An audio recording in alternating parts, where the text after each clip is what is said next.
Hello friend, જય ખોડિયાર, જય માતાજી. અમારી ચેનલમાં તમારું સ્વાગત છે. આજે આપણે બનાવીશું પાલક બેસનની સબ્જી. પાલક બેસનની સબ્જી બનાવવા માટે મેં અહીંયા 500 ગ્રામ પાલક લીધો છે, આદુ મરચાં લસણ ક્રશ કરીને લીધો છે, ટામેટા ઝીણા કાપીને લીધા છે, બેસન 3 થી 4 ચમચી લીધું છે, ડુંગળી ઝીણી સમારીને લીધી છે અને લાલ સૂકું મરચું અને તજપત્તું લીધું છે અને બીજા મરી મસાલા. શાક બનાવવા માટે પહેલાં આપણે કઢાઈ ગરમ કરવા મૂકી દીધી છે. એમાં લઈશું પહેલાં તેલ વઘારવા માટે 2 થી 3 ચમચી જેટલું.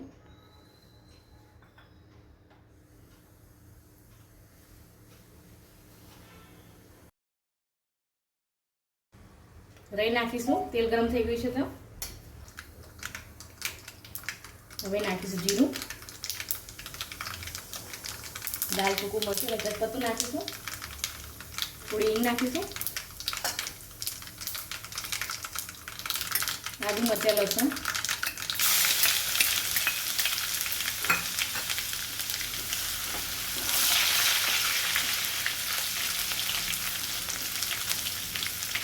આદુ મરચાં તળાઈ ગયા છે તો આપણે ડુંગળી નાખીશું ઝીણી કાપેલી.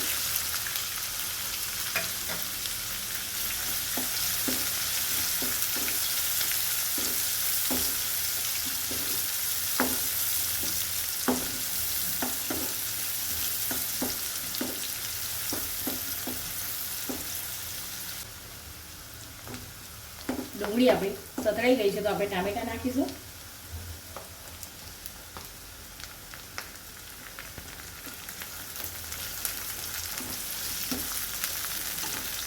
ટામેટા અને ડુંગળી ચડે ત્યાં મીઠું અને થોડી હળદર નાખીને 5 મિનિટ ચડવા દઈશું. મીઠું સ્વાદ મુજબ લઈશું.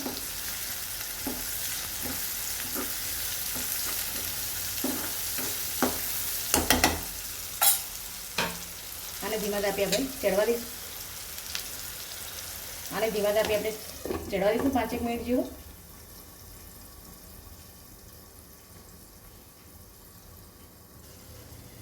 પાંચ મિનિટ જેવું થઈ ગયું છે તે આપણે જોઈ લઈએ. ડુંગળી ટામેટા ચડી ગયા છે તો હવે આપણે પાલક નાખીશું.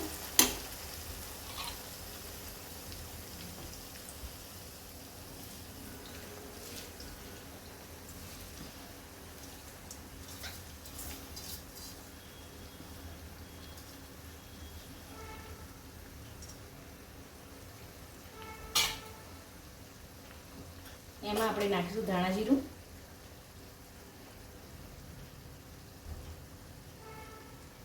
લાલ મરચું પાવડર નાખીશું.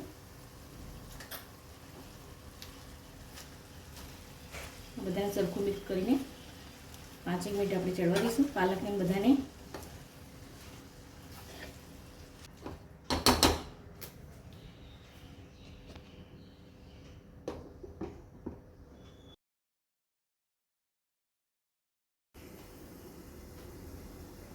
પાંચ મિનિટ જેવું થઈ ગયું છે તો આપણે શાક જોઈ લઈશું.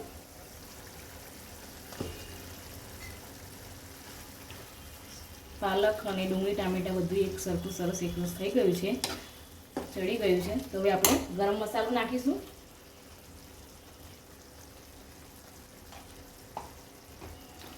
સરખું મિક્સ કરી લઈશું.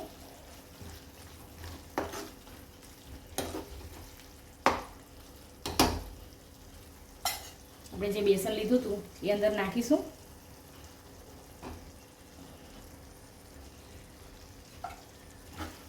આ બધું મિક્સ કરીને 5 મિનિટ ચડવા દઈશું.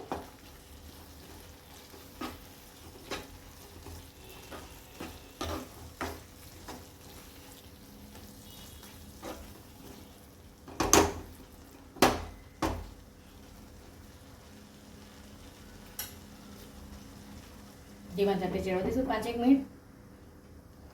બેસન પાલકનું શાક આપણું તૈયાર થઈ ગયું છે તો આપણે હવે એને સાઈડમાં મૂકી દઈશું અને પરોઠા બનાવી લઈએ. પરોઠાનો લોટ મેં બાંધીને તૈયાર જ રાખ્યો હતો. હવે એના પરોઠા બનાવીએ.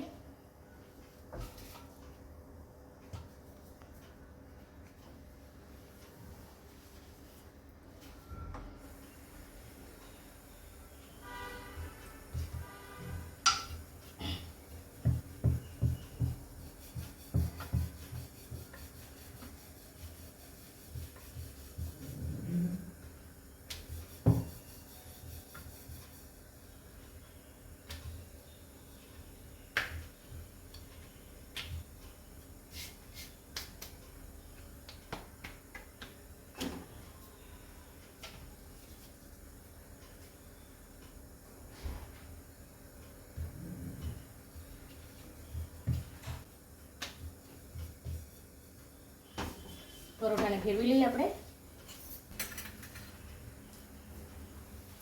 તેલ નાખીશું પરોઠા ઉપર.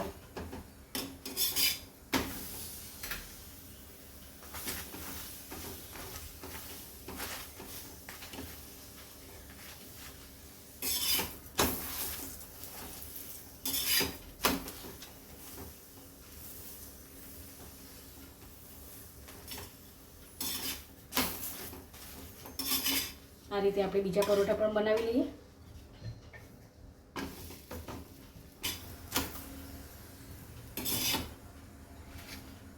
પાલક બેસનની રેસીપી સારી લાગી હોય તો લાઈક કરો, શેર કરો અને સબસ્ક્રાઈબ કરો.